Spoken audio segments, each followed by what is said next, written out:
অসংখ্য মানুষকে দেখতে পাচ্ছ তোমরা। মঞ্চের সামনে অসংখ্য মানুষ রয়েছে।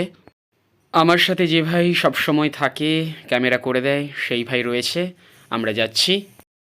এগুলোই জীবনের বড় প্রাপ্তি। পুরো রাস্তাটাই ভাই বন্ধুরা লাইট দিয়ে কত সুন্দর করে টাঙিয়েছে, দেখতেই পাচ্ছ তোমরা।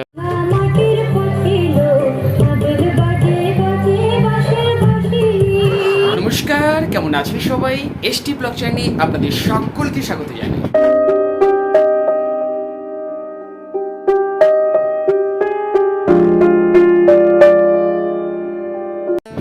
আর বন্ধুরা, এখন ঘড়ি কাটায় বাজিয়ে শুনতে 6টা। তো ফার্স্ট অফ অল সবাইকে গুড ইভিনিং। আর এখন হচ্ছে কি বলে যে স্কুল থেকে বাড়ি এসেছি মোটামুটি 4:30, প্রায় মতো 4:30 মতো হয়ে গেছিলো। তারপরে খাওয়া দাওয়া করেছি, করে একটুখানি রেস্ট নিচ্ছিলাম। তারপরে এখন অলরেডি হচ্ছে পড়ানো রয়েছে। তোমরা তো জানো, যারা কন্টিনিউ গল্প জানো যে বাড়ির দোতলাতে পড়ানো হয়। তো অলরেডি স্টুডেন্টরা চলে এসছে আর পড়ানো হবে। আর এরপরে আর একটা জায়গায় যাওয়ার ব্যাপার রয়েছে। টাইটেল থাম্বনেল থেকে অলরেডি বুঝতে পেরে গেছো। আর পড়িয়ে উঠতে 9:10-15 হয়ে যাবে। তারপরে বেরোবো। আর সেই সময় কারা কারা বেরোচ্ছে, কী হচ্ছে না হচ্ছে সবটাই দেখাবো। তো কোথায় তাহলে? একটা পুজো রয়েছে, বাড়ির কাছে একটা পুজো রয়েছে, গণেশ পুজো। একটু আগেই তো বললাম, টাইটেল থাম্বনেল থেকে বুঝতে পেরে গেছো। তো চলো, তখন কি হবে না হবে সবটাই তোমাদেরকে দেখাবো। এখন আপাতত পড়ানো যাক। একদম ড্রেসাপ পরে রেডি হয়ে গেছি আর সঙ্গে ডায়েরি নিয়ে নিয়েছি। ওপরে প্রথমে পড়াবো, পড়িয়ে তারপরে তোমাদের একটু আগে যে বলছিলাম যেটা রয়েছে গণেশ পুজো, সেখানে যাব। তখন তো তোমাদের সঙ্গে দেখা হচ্ছেই। আর এখন আপাতত উপরে পড়ানো যাক। তো চলো পড়িয়ে নেওয়া যাক, তারপরে কিছুক্ষণ পর তোমাদের সঙ্গে অবশ্যই দেখা হবে। A few moments later. এই যে তোমাদেরকে বলছিলাম, দেখো দেখো দেখো বেরিয়ে পড়েছি আমরা। সামনে কুইন সাইকেল নিয়ে এগোচ্ছে আর আমি রয়েছে, আমি ভিডিও করতে করতে যাচ্ছি। এই যে লাইটিংগুলো রয়েছে, আর এই পাশটা অন্ধকার বলে হালকা তোমরা বুঝতে পারছো। আর লাইটগুলো রয়েছে, তো কালারগুলো এইভাবেই এসছে। এই যে আমাদের কৌশিক ভাই রয়েছে সঙ্গে। আর এই যে আমাদের মামিজি, এই যে মামিজি হেঁটে হেঁটে চলে যাচ্ছে। মামিজিকে ডাকলাম, বললাম একটু দেখো দেখো, এই যে আমার মামিজি, দেখতেই পাচ্ছ তোমরা। আর বাবাও সামনে রয়েছে, তো সবাই মিলে যাচ্ছি। চলো, খুব মজা হবে। আমার সঙ্গে যে ভাই সবসময় থাকে, চলছে আমাদের সঙ্গে ক্যামেরা করতে করতে। ওকে বলছিলাম কিছু জিনিস নেওয়ার জন্য, তো নিচ্ছে। অসংখ্য মানুষের ভিড় রয়েছে মঞ্চের সামনে, অসংখ্য মানুষের ভিড় রয়েছে। আর এই মঞ্চেই আগামীকাল আবৃত্তি প্রতিযোগিতা রয়েছে, সেখানে তোমরা আমাকে বিচারকের আসনে দেখতে পাবে। আর এই যে ক্লাবের পক্ষ থেকে আমাকে আহ্বান করা, সেটা সত্যি আমার খুব ভালো লাগে। আর এইভাবেই আমি চাই আমাকে মানুষ ভালোবাসুক আর চলুক এইভাবেই। আর এখন বর্তমানে মঞ্চতে নৃত্য প্রতিযোগিতা চলছে।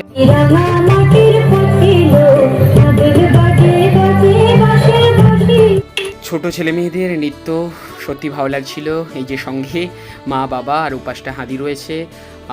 এই যে মা বাবা, আর সঙ্গে এই যে ভাইটাকে তোমরা সবসময় দেখতে পাও, সে ভাই রয়েছে, আমার সঙ্গেই রয়েছে। তো এইভাবেই আমরা সবাই মিলে খুব বেশি এনজয় করছিলাম নাচটাকে। ওইখানে নাচতে নাচতে এই বাচ্চা মেয়েটি হঠাৎ স্লিপ খেয়ে পড়ে যায়। পড়ে যাওয়ার পরে আমি পাবলিকদের রিয়াকশানও দেখছিলাম। সব পাবলিক বলছে হায় হায় বাচ্চা মেয়েটা পড়ে গেল। সত্যি কথা বলতে বাচ্চা মেয়েটা পড়ে যাওয়ার পর একটা জিনিস দেখলাম, উঠে আবার পুনরায় নাচতে শুরু করলো। সত্যি এটা দেখে খুব ভালো লাগলো। আর সত্যি মেয়েটা খুব সুন্দর নেচেছিল।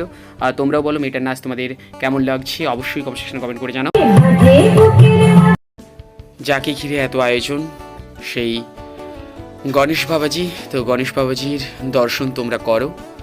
আর সেই সাথে সাথে কমেন্ট সেকশনে সবাই গণপতি বাপ্পা মরিয়া বলে কমেন্ট করে যাও।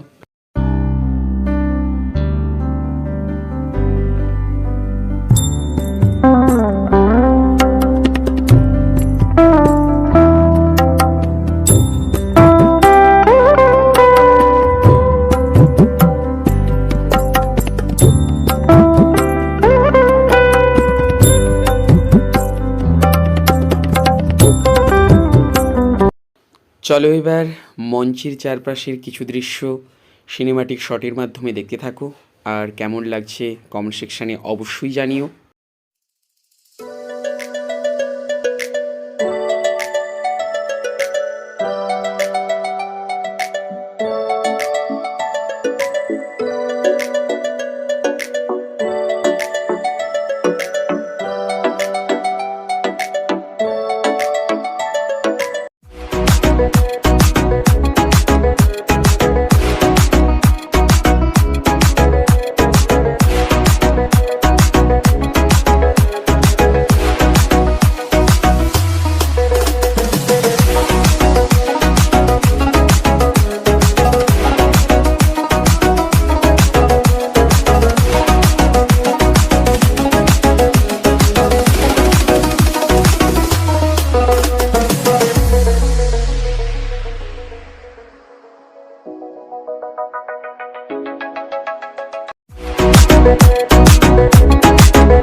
চলো তাহলে রাস্তার অপরূপ সুন্দর লাইটিংগুলো দেখতে দেখতে বাড়ির দিকে রওনা দেওয়া যাক।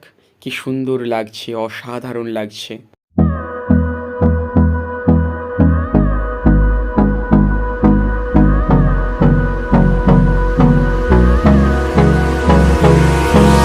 Hold me close till I get up.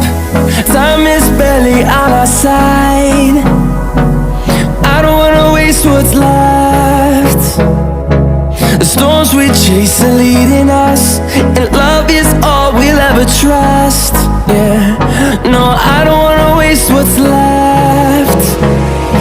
And on we'll go, through the wastelands, through the highways, till my shadow turns to sun rays. And on we'll go. 2,000 years later. তোমাদেরকে বলছিলাম না যে আগামীকাল এই মঞ্চেতে আমি আবৃত্তির বিচারকের আসনে বসবো। এই যে আমি বসে রয়েছি আবৃত্তির বিচারকের আসনে, এবং সেই সাথে একজন স্পেশাল মানুষ রয়েছেন, আমারই স্যার, আমি যে স্যারের কাছে ছোটোবেলায় পড়াশোনা করছি সেই স্যারের সঙ্গে আমি বিচারকের আসনে আবৃত্তি জাজমেন্ট করছি। সত্যি আমার খুব ভালো লাগছে। আর তারপরে আবৃত্তি জাজমেন্ট শেষ হয়ে যাওয়ার পরে স্যারের সঙ্গে কথা বললাম অনেক কিছু নিয়ে। তারপরে বাড়ি এলাম। এই যে ক্লাবের পক্ষ থেকে ইনভাইট পাই, বিভিন্ন ক্লাবের পক্ষ থেকে, এটা যেমন নাইট ক্লাবের পক্ষ থেকে গণেশ পুজোতে ইনভাইট পেয়েছি, সেরকম বিভিন্ন ক্লাবের পক্ষ থেকে ইনভাইট পাই আবৃত্তির জাজমেন্ট করার জন্য বা অনেক সময় সঞ্চালকের ভূমিকা পালন করার জন্য। সত্যি খুব ভালো লাগে। এভাবেই তোমাদের ভালোবাসা আমি যেন পেতে পারি, এই আশা করব। আর এভাবেই চলুক। আর আজকের গল্প এখানেই শেষ করব। জানি না গল্পটা তোমাদের কেমন লাগলো। যদি তোমাদের গল্পটা ভালো লেগে থাকে অবশ্যই একটা লাইক করে জানাবে, আর কেমন লাগলো অবশ্যই কমেন্ট করে জানাবে। আর চ্যানেল নতুন হয়ে থাকলে অবশ্যই চ্যানেলটিকে সাবস্ক্রাইব করে পাশে থেকো, যাতে তোমাদের সামনে এরকম ছোটোখাটো গল্প নিয়ে খুব তাড়াতাড়ি হাজির হতে পারি। তো যারা এখনও সাবস্ক্রাইব সারোনি, চ্যানেল নতুন রয়েছে, চটচট করে সাবস্ক্রাইবটা সেরে ফেলো। সাবস্ক্রাইব সেরে আমার পাশে থেকো। আবার আগামীকাল নতুন একটি গল্প নিয়ে তোমাদের কাছে হাজির হব। ততক্ষণের জন্য তোমরা সুস্থ থেকো, ভালো থেকো। আর সবশেষে সবাই মিলে বলো গণপতি বাপ্পা মোরিয়া।